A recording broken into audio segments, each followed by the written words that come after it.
Yeah, I'll react to that, sure. Hi, guys. Good morning. Or it's noon, actually. Let's learn, shall we? At the early part of the Imperial War Museum, De Havilland Mosquito, the wooden fighter bomber that could do it all. Sure. The original link to the video, top of the description. Below that, link to the Discord. Would love to have you. Let's start. At the early part of the Second World War, 1939, 40, 41, a lot of brilliant British engineers and manufacturers were coming up with their own ideas to win the war. One of the ideas that was put forward was from Sir Geoffrey de Havilland. Now, a bomber, stereotypically, is a big aeroplane that carries bombs. Obviously, it needs a defence, machine guns in the front or the back. But we were losing young lads in bomber command very, very fast indeed. Sir Geoffrey de Havilland had a very big blue sky think. He decided he was going to make a bomber, but he was going to make it completely unarmed. The defence of this bomber was going to be its speed.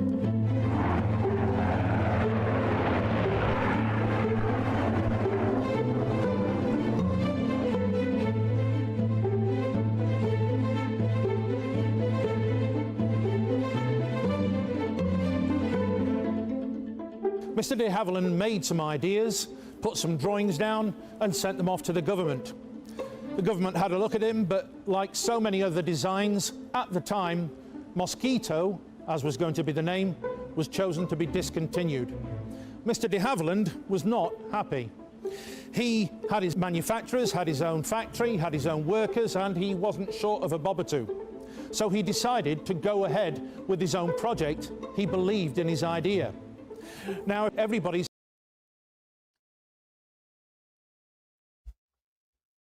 He independently made this apart from the wartime government. That's pretty crazy, but I would figure in wartime they would need all those workers. Okay, wow.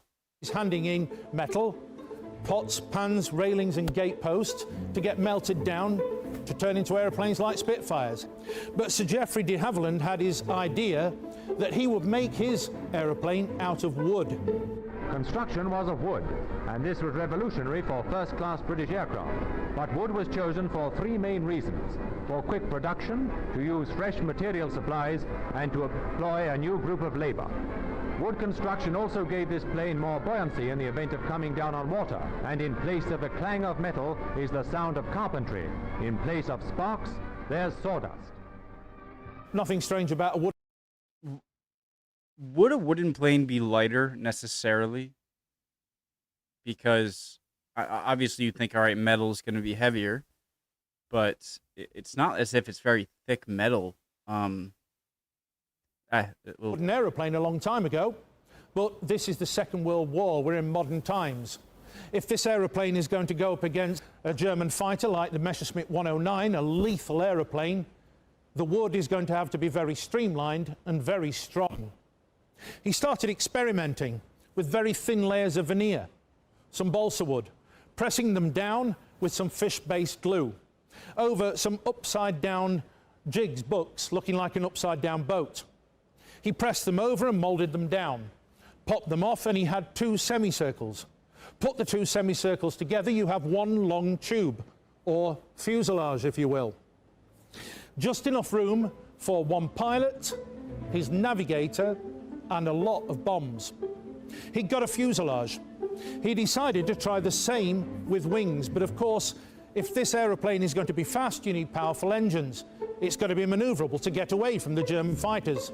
And sticking to the wings, not one but two 27-litre V12 Rolls-Royce Merlin engines, and two, as you can see, of the biggest propellers he could possibly fit on the little wooden aeroplane. If you follow the trajectory of the propellers down, you can see it only just misses the nose of the aeroplane. And the little wooden bomber ends up with 3,000 horsepower. It rapidly went into production, and they rearranged the... Before we listen to him, I don't want to pause in between. I wonder if there are any cases of the engine I mean, you have the engine against wood, plenty of oxygen as you're going through the air. I wonder if fires were ever an issue, like without even being hit. But what do I know? Horsepower. Obviously. It rapidly went into production, and they rearranged the production shops to enable as many mosquitoes to be built as possible. And that resulted in there being 4 production lines, and the various parts, the shells of the fuselage and the wing boxes were brought together from other sites, mostly from places where there had been furniture manufacturers. And at the peak, 1 aeroplane would emerge from each line each day. That was the scale of production that was achieved, because it was wartime and things were sort of desperate. Thousands of men whose peacetime job was making beds and chairs are now workers in aircraft production. Thousands of women, too, are working all out on the world's fastest warplane. Now, if you were learning to fly in the wartime and you were moving on to Bomber Command, you would need a twin rating, obviously flying an aeroplane with 2 engines. To get the twin rating, you might learn to fly in the Airspeed Oxford, which we also have here at Imperial War Museum, Duxford, or the Avro Anson down on the floor. Aeroplanes that are quite old-fashioned built, covered in Irish linen, room for 2 or 3 guys, perhaps a couple of machine guns, and with total power output of less than 600 horsepower. The Mosquito had 3,000 horsepower. Slick down the fuselage. No pop rivets, no screws, completely aerodynamic.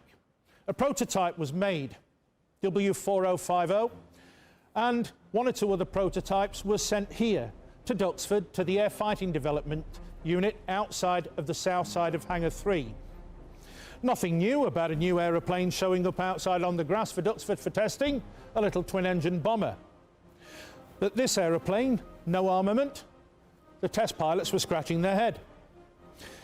Reading a few of the pilots' notes as best they could, they took off to test the Mosquito, as it became known. Not only did the test pilots come back with a wry smile, because not only was it the fastest bomber they had ever flown, it was the fastest aeroplane they had ever known. And in fact, I had the privilege of being asked by the Chief of the Air Staff then to go and fly the prototype Mosquito in, I think it was February 1941. And I was, in fact, only the 3rd pilot ever to fly a Mosquito. So I was happy to fly the aircraft and overjoyed at its high performance. Do you remember that occasion? Very well indeed, because it was so much higher performance than the Bow fighters, which was an outstanding war machine. And the Mosquito was a real joy to fly, and of course subsequently proved so to so many pilots. So eventually they said, let's test this thing against our best. Let's test it against a Spitfire.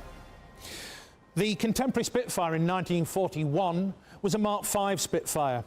A Mark V Spitfire was tested against a Mosquito to see if the Mosquito could keep up. It was the other way around. At no altitude could a Mark V Spitfire stay with a Mosquito. The Mosquito was put into service with flying colours. The first Mosquitoes off the production line were going into Bomber Command. And with a slightly extended bomb bay, as you can see, as has a slightly extended bomb bay, a little bit of a fat bit at the bottom of the fuselage, that Mosquito could carry the same average bomb load as a B-17 Flying Fortress. A B-17 obviously carrying... Is that the plane that dropped the atomic bomb? That's pretty insane. Quick question.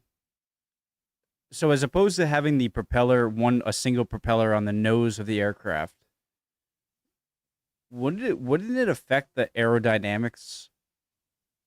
I guess you just extend the wing a little bit, because the width of the engine isn't negligible, and I mean, you probably just extend the wing. So, never mind. Average bomb load as a B-17 Flying Fortress. A B-17 obviously carrying 13 very heavily armed machine guns, 10 very brave young American lads. A Mosquito, little aeroplane made out of wood, was carrying its pilot, its navigator, and could carry a 4,000-pound bomb load. Initially, the Mosquito had the lowest loss rate of any aeroplane in Bomber Command. Such was its performance, even without armament. What was it about the Mosquito that lent itself particularly to that? Well, it could do anything. It could carry a 4,000-pound bomb. We used to carry 400 or 500-pound TIs. We had drop tanks. We could fly for 6.5, nearly 7 hours. So we had quite a good range and speed. If we wanted to put it on, we could go faster than most of their fighters anyway. They'd have to come down from a height, and in the dark they couldn't see us to that extent. And being wood, their radar detection didn't find us very easily because there was no reflection back from it. Ooh, why not coat metal planes? How would you do that, though? Yeah. With wood to, I don't know. It was, it was a sort of aircraft that you felt perfectly confident in, and you thought if you were master of all and nothing could touch you, you know. So Sir Geoffrey de Havilland and the design team decided to say, well, if it's that fast, let's try it with some guns in the nose. Let's see if it doesn't slow it down much.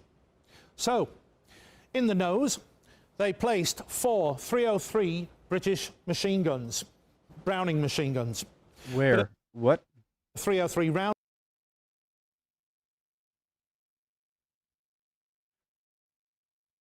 So Is not as powerful as the American 50 caliber. A 303 bullet is about less than half the size of a 50 cal, about the size of the end of a little finger. So, as well as that, to give the Mosquito a little bit more sting, they also put 4 20mm Hispano cannons underneath its chin. A fair bit of firepower. That wait, Mosquito so it had became 4 machine guns and 2 cannons? its chin. So put 4 20mm Hispano cannons. So it had 4 machine guns and 4 cannon muzzles all on the front of the plane? Underneath its chin. A fair bit of firepower. That Mosquito became the fighter bomber, the FB-6, and was found that it only actually slowed the Mosquito down by about 15 knots. So in effect, even the slowest Mosquito was still doing 380 miles an hour with that amount of sting at the front. Now, obviously not painted like ours is. I'll explain that in a minute. The Mosquitoes that went on to fighter command and fighter bombers and intruder units with the machine guns and the cannons in the nose were painted sort of blue-grey underneath like a dolphin, and with grey and green camouflage on the top. That makes sense. Painted and armed thus, off to fighter bomber command and also into intruder units, Mosquitoes waged war on the Gestapo, attacking Gestapo HQs everywhere, all over Europe. In Copenhagen, Mosquitoes attacked the Gestapo HQ, flying literally, as our Mosquito is portrayed, about 30 feet from the ground, below the rooftops and down the streets, throwing bombs quite literally straight through the front door of the Gestapo HQs. Mosquito pilots loved their aeroplanes. Nothing really could catch them. Unfortunately, in late 1941, an aeroplane had come to fore called the Focke-Wulf 190, invented by a gentleman called Kurt Tank. And at medium altitude, a Focke-Wulf could catch a Mosquito and became its nemesis. But in fact, even fitted with the 21 Merlin engines, the Mosquito at high level was still very fast. It was as fast as a Spitfire with comparable engines, and therefore 190 interceptions were by no means inevitable, but if they did take place, you were pretty well for it. However, Mosquito... Pretty well for it, as in, like, in for it, or well equipped? No, never mind. Still were very, very uncatchable aeroplanes until the advent of the Messerschmitt 262 jet. Mosquitoes were the first MRCA, multi-role combat aircraft. They could be turned to anything and excelled at everything they did. Later on, armed with a huge cannon underneath its chin a 6-pound cannon firing a trajectory about that big against anti-shipping, firing 1 round every other second. Also armed with rockets just underneath its wings, also for anti-shipping. Mosquitoes without any armament at all and painted sky blue went into photo reconnaissance units, flying up to 35,000 feet and well over 400 miles an hour. Obviously, very uninterceptable at that height and speed. There were 7,781 mosquitoes made between 1940 and 1950. But they ended their career painted like this, as a target tug from 1950 to 1962, dragging around a long windsock so early Cold War jets like F-86 Sabres, Meteors, Vampires and Hunters could fire at it for target practice.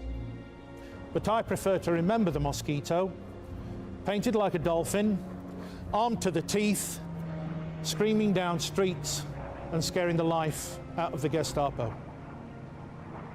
I mean, that means even after its prime, it still served a purpose. So I don't necessarily see that as too disrespectful, you know.